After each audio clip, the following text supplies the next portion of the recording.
Ramiro Gutiérrez es diputado nacional por el Frente Renovador. Es abogado y es magíster en Derecho Penal. Gracias por estar aquí. Muchas gracias por la invitación. Ramiro, vos asesorás a Massa en materia del anteproyecto penal. ¿Cuáles son tus consideraciones? ¿Cuáles son el eje de tus observaciones? Bueno, nosotros nos hemos encontrado a principio de este año con la presentación de un proyecto que intenta modificar toda la legislación penal de la República Argentina. Son épocas muy difíciles donde uno tiene que tener cierto equilibrio y prudencia en lo que comunica a la sociedad por lo que está viviendo, ¿no? Lo que usted presentaba correctamente al inicio de su programa. Hay dos andariveles que preocupan mucho y la seguridad es uno de los que en este momento está haciendo más mella en el temor generalizado que tiene la ciudadanía. Bueno, la respuesta del Estado ha sido un proyecto de ley donde se bajarían las penas en 146 delitos, para lo cual esta no es una respuesta aceptable para nosotros. Básicamente, cuanto en los 20 principales delitos, los más graves, se bajan las penas sustancialmente. El mensaje que transmite este Código Penal es un mensaje de abandonar ciertos valores que fueron importantes para la convivencia y para los argentinos e intercambiarlos por otros que nosotros no estamos de acuerdo en apoyar o en impulsar. Por ejemplo, el robo con armas, que es un delito de lo más frecuente en sus diferentes variantes, entraderas, salideras o atracos, hoy tiene una pena de 5 a 15 años de prisión y es un delito detenible. Y más si es con arma de fuego, en el cual se agrava más la pena. Nosotros hemos visto que en este proyecto que nos están presentando, ese delito se torna excarcelable y se baja la pena a 3 años. Entonces, ¿cuál es el mensaje que estamos dando? Que una persona que tomó la decisión de ponerse un arma de fuego en la cintura y ir a buscar una víctima en cualquier lugar y con esa arma poder desapoderarla, para nosotros es importante comunicarle a ese victimario que le vamos a bajar la pena. Creo que ese no es el mensaje. Y tampoco es el mensaje de un país soberano que quiere tener una política de interacción para defenderse del delito pandémico más importante, que es el tráfico de estupefacientes, que los 4 grandes de la droga nosotros le bajemos la pena. Bajamos la pena al tráfico en este código nuevo a 3 años mínimo. El tráfico. Bajamos el mínimo de la pena a la comercialización a título oneroso, la venta, el dealer a 3 años mínimo. Bajamos la pena al suministrador a título gratuito, al que pone la droga por primera vez en las manos de un niño o de un joven para introducirlo en el mercado de las adicciones, a 6 meses mínimo de prisión. Hubo gente que yo respeto, el caso de Gil Lavedra, que se enojó mucho por las críticas. Ni hablar de Zaffaroni, que los llamó de todos, ¿no? Ignorantes, etcétera, por las observaciones a este anteproyecto del Código Penal. Realmente, ¿cuál fue el motor que llevó al gobierno y a un grupo de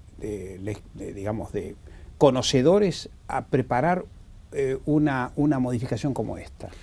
Lo desconocemos porque lo que hemos recibido del otro lado es una andanada de críticas y ninguna posibilidad de debate. Sí. Porque a nosotros nos gustaría debatir cuál es el criterio de... El país necesita debates. Por supuesto. El país necesita diálogo. Por supuesto.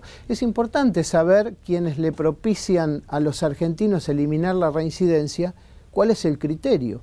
¿Por qué una persona que comete múltiples infracciones a la ley penal e incluso ha ido a la cárcel, nosotros debemos considerar su nuevo delito como si fuese la primera vez? A nosotros no nos parece correcto y queremos debatirlo en cualquier ámbito, pero no debatir una reforma en forma general. Queremos debatir cada uno de los puntos, los 146 delitos, que alguien se siente y nos diga por qué es importante para la República Argentina bajar las penas de la corrupción de un menor de 10 años. ¿Por qué un perverso que puede ver en un niño una fuente de introducción al mercado de la pornografía y tenerlo cautivo en forma sistemática de ese abuso, el Estado argentino debe considerar que esa conducta tiene que tener menor reproche? ¿O por qué la sustracción de un niño? ¿Qué le decimos a la madre que mañana va a buscar a su hijo a la escuela y no está?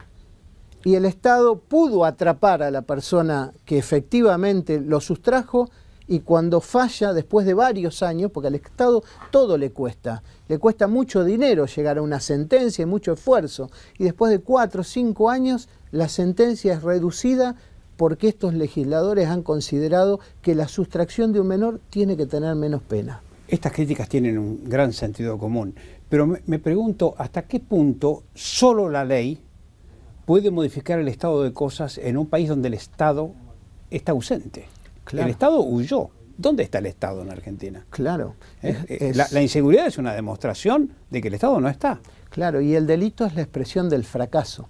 Del fracaso del Estado. Porque el delito, cuando ya se cometió el delito, fracasó toda la política preventiva y anticipatoria y la presencia del Estado. La víctima es un perdedor por partida doble, dicen algunos autores, que incluso cita el propio Zaffaroni. Pierde cuando el delincuente entra a su casa y lo desapoderó, se llevó sus cosas, o lo afectó físicamente, o mató a una persona. Y vuelve a perder cuando viene el Estado y le dice, no te preocupes, yo lo soluciono. Primero, el Estado debió haber estado antes y no está.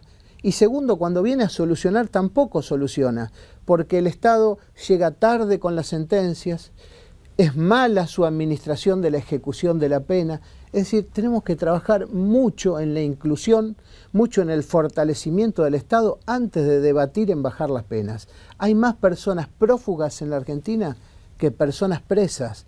¿Por qué no nos damos una política de poner los prófugos presos en lugar de abrir las puertas de las cárceles para que se vayan los que están presos? Ramiro, convengamos que el sistema carcelario está hecho pomada. Claro. No hay cárceles modernas. Hay mucha corrupción interna dentro del sistema carcelario. El 60% de los presos no están con sentencia, están simplemente procesados. ¿Qué hacemos con todo esto? Hay 62.000 personas privadas de su libertad hoy en la República Argentina, según los datos del Registro de Ejecución Nacional de la Pena, que es un registro nacional creado por ley. Pero los datos son de hace 2 años. No tenemos datos actualizados. Para un juez, los jueces, esto es un problema, porque al haber sobrepoblación carcelaria, el juez no quiere tener ni 10 minutos una persona presa. Después vemos cómo los jueces en horas y por teléfono los ponen en libertad. Pero lo que hay que contarle a la ciudadanía es que faltan plazas en el servicio penitenciario. En la provincia de Buenos Aires faltan 20.000 plazas. ¿Qué tal? Por eso los jueces a veces por teléfono prefieren poner a una persona en libertad que mandarlo a la cárcel, porque cuando lo ponen en la cárcel, en una celda superpoblada, a la noche se cortó, pide un traslado y todo eso repercute en el juez. Entonces hoy nosotros nos hemos encargado, por falta de inversión, por falta de inclusión y por falta de una política asegurativa seria, porque el que las hace las paga y debe ir a la cárcel. Sin duda. Y nosotros no compartimos la posición de Zaffaroni, que Zaffaroni es agnóstico. Él no cree en la utilidad de la cárcel. Pero si alguien comete un delito, ¿qué le damos una caja de bombones? Bueno, ¿qué le damos una caja de bombones? La propuesta de este código es el domicilio y las tareas comunitarias. Y ¿sabe qué? A mí me criaron en un domicilio. Ahí tuve familia, tuve valores, tuve escuela, tuve papás preocupados por dónde y cómo iba creciendo. Ahora el código establece nuevas penas. Dentro de ellas, una es el domicilio. Son cosas que no podemos aceptar. ¿Ante alternativas. qué delito? Ante delitos que pueden tener un reproche de 5 años, 6 años o 10 años, el juez, si es de menos de 3 años la pena, del delito tiene una pena de menos de 3 años, el juez directamente puede disponer que no vaya a la cárcel y haga un trabajo comunitario o vaya a un arresto domiciliario. Sí, y si es de 3 a 10 años, habiendo cumplido el 50% de su condena. ¿Usted cree en la divisoria de aguas, esa que dice, este tiene una visión progresista, entre comillas, y este tiene una visión conservadora y reaccionaria? ¿Cree en esta divisoria de aguas? ¿Es así? No, yo creo que hay que tener una visión justa. Por supuesto que Zaffaroni se llama a sí mismo progresista. Sí las hay y las escriben. Zaffaroni en su libro En busca de las penas perdidas se reconoce abolicionista, que es más que garantista. El garantismo viene de Italia, de un autor que se llama Ferraioli, que propugna el derecho penal mínimo. Es Es decir, hacerlo más rápido, más elástico, sacar de todo lo que es obsoleto, sacarlo, es un derecho más dinámico. Zaffaroni avanza aún más y dice, el garantismo, ese derecho penal mínimo, es de tránsito hacia el abolicionismo. Y la verdad, se reconoce en su último tratado como un agnóstico. Y a discutir con un agnóstico es como discutir de teología con un no creyente, con un reconocido escéptico, con una persona que no cree. ¿Agnóstico de qué? No Agnóstico es un tema de fe. de la pena. Ah, agnóstico de la Claro, pena. de la Sí, pena sí. privativa de la libertad. Él cree que la cárcel no resuelve ningún problema ni sirve.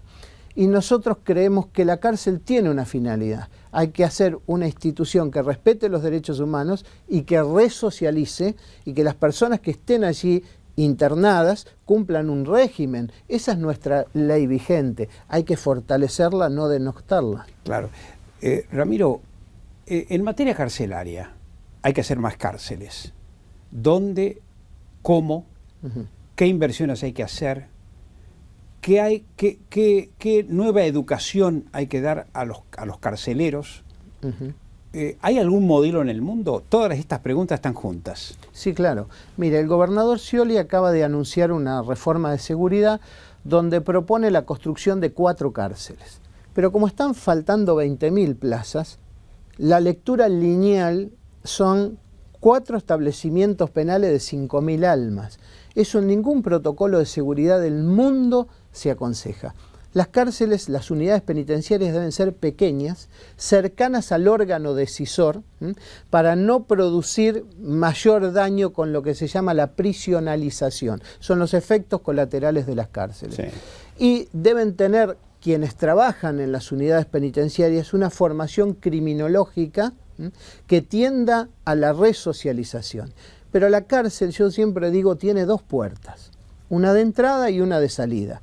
Si nosotros en el medio no hacemos nada por la persona que está allí internada, un día se va a abrir la puerta y va a salir aún peor que cuando ingresó.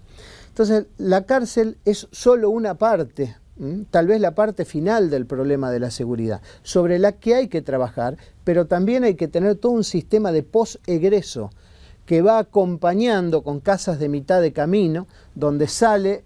Hoy en la criminología un preso que sale de la cárcel se enfrenta con el vacío, salta al vacío. No tiene familia, no tiene trabajo, cambió la moneda, cambió la tecnología, ya tal vez no tenga más casa. Entonces cuando salen automáticamente reinciden y vuelven a la cárcel. Ramiro, ¿esto es posible hacer Sí, claro. en el corto plazo? No, en el corto plazo no. Hay que tener una política de mediano y largo plazo con fuerte inversión, pero sobre todo una política de compromiso. Uno tiene que querer hacer estas cosas. La seguridad y No escucho estos temas en ninguna agenda de política. No hay compromiso. No hay conducción en la policía de la provincia de Buenos Aires. 32.000 almas todos los días son la primera línea de defensa entre el delincuente y la puerta de su casa. Es el Estado. Sí. Esa es la línea. Sí. Y Ausente. Ausente. Estado ausente. Ausente.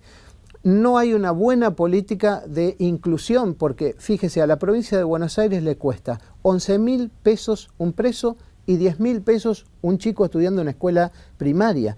Entonces la ecuación es muy simple, hay que ir por el chico sentado a la escuela y no por el preso, que es el final del proceso. Pero el preso existe y la inseguridad existe, no es una sensación.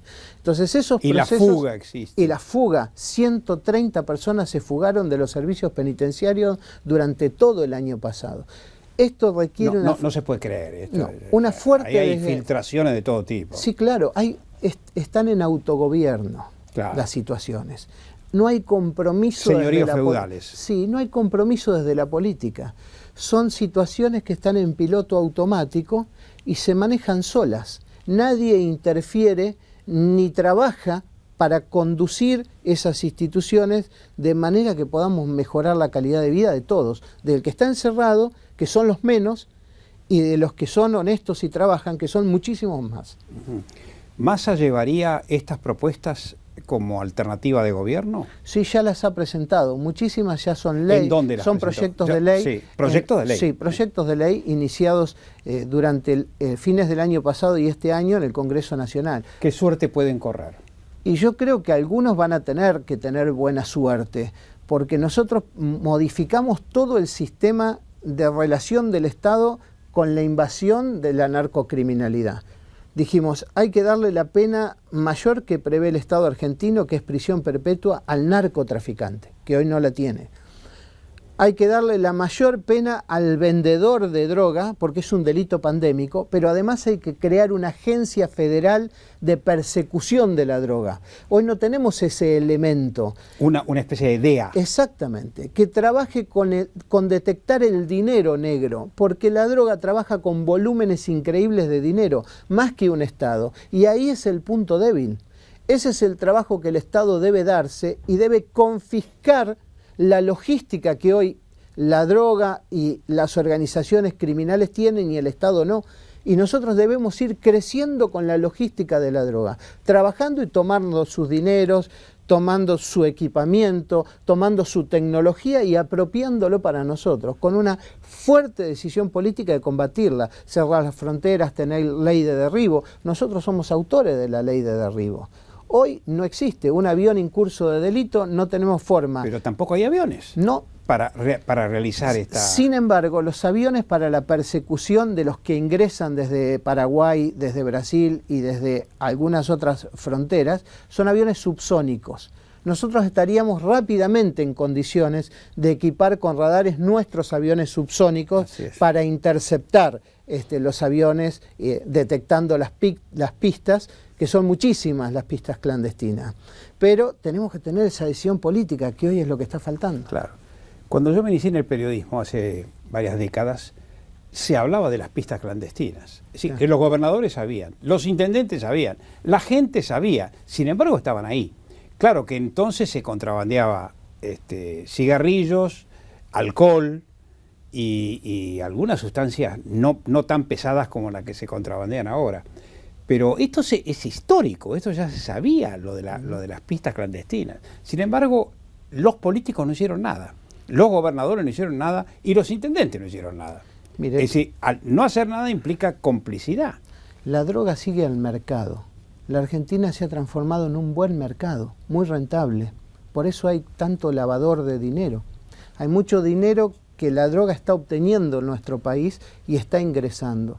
Nosotros tenemos lugares donde es muy fácil atacar al generador de la droga o al traficante de la droga. En la época veraniega la droga se traslada siguiendo al mercado. A la costa. A la costa, y la tenemos cautiva en 800 kilómetros de costa. Es, la verdad, para una buena inteligencia del Estado, es un momento óptimo para desbaratar grandes bandas que siguen al mercado. Tenemos mucho para hacer. Hay que ponerse la línea fundacional y decir, el Estado argentino va a dar una pelea en este tema. ¿Qué le contestaron a Zaffaroni cuando los llamó ignorantes? No, Massa no ha contestado ningún agravio. Nosotros hemos decidido ir ciudad por ciudad a hablar con la ciudadanía. Nosotros, ¿lo están haciendo? Sí, venimos de San Pedro, muy cerquita de Rosario, muy cerquita. Estuvimos anoche y pudimos hablar. Fue Chicago, dejó de ser Chicago y vuelve a ser Chicago. Claro. Bueno, y hemos hablado con los ciudadanos, le hemos contado, la gente cuando empieza a tomar conciencia de lo que va a significar este nuevo Código Penal, que no garantiza ni seguridad, ni es un buen mensaje en cuanto a la preservación y cuidado de los vecinos y sus valores, la verdad que firma planilla, firma en contra, quiere manifestarse, hace preguntas. Hemos estado en La Plata, en Mar del Plata, en las megaciudades de la provincia de Buenos Aires, vamos a ir a Bahía Blanca, y la recepción de la gente es absolutamente desfavorable para la postura de Zaffaroni. Lo que pasa es que hay desesperación, Ramiro. Claro. Hay desesperación. Mucho temo que a partir de la desesperación se consigan o se instalen soluciones perentorias y soluciones que no sean estructurales, ¿no? Claro, lo peor que nos puede pasar es a los sistemas mexicanos, donde aparecieron las autodefensas. Nosotros hemos empezado a tener... militantes autodefensa armados. Sí, hemos empezado a tener pequeños indicios como son los mal llamados linchamientos que hemos visto.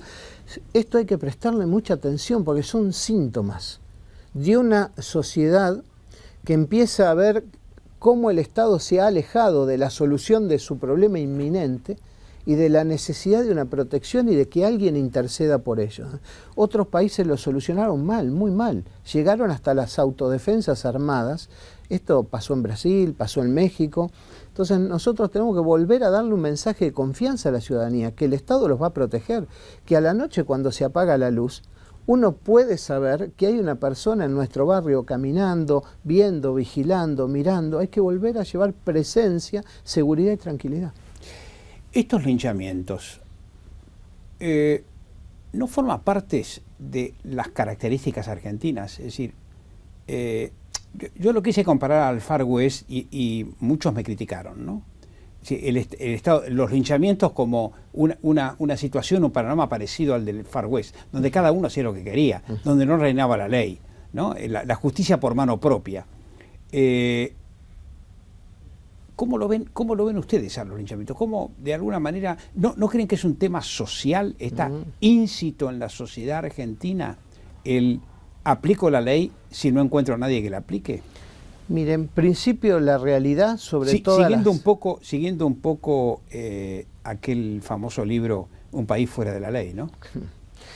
En principio la realidad es, nosotros podemos opinar, pero la realidad siempre es. Acá se empezó a cargar una fuerte presión sobre los medios masivos, diciendo que todo esto se había generado producto de la intervención de los medios mostrando este problema. Una primera lectura polémica que no podemos dejar al costado. Nosotros tenemos que saber que las cosas son. Ahora, ¿por qué ocurren estas cosas? Primero porque se replegó el Estado y porque la ciudadanía tiene frustración y miedo. Uno necesita que el Estado mínimamente lo defienda, porque uno no puede defenderse solo. Claro. Necesita que alguien esté allí. Vamos a un ejemplo de lo más común de lo que pasa después, no antes. Robo con violencia en las cosas. Nos llaman por teléfono, nos avisan lamentablemente que alguien ha roto la puerta de nuestra casa. Llegamos a nuestra casa y nos vamos a encontrar que sí está la presencia del Estado, hay policías. El fiscal no lo veremos nunca y el juez no sabemos quién es. La policía es quienes van a estar acompañándonos algunas horas hasta que recogen rastros, huellas y después se van. Y nosotros nos quedamos con la puerta rota, sin saber qué hacer. Vino la noche y con la solidaridad de los vecinos.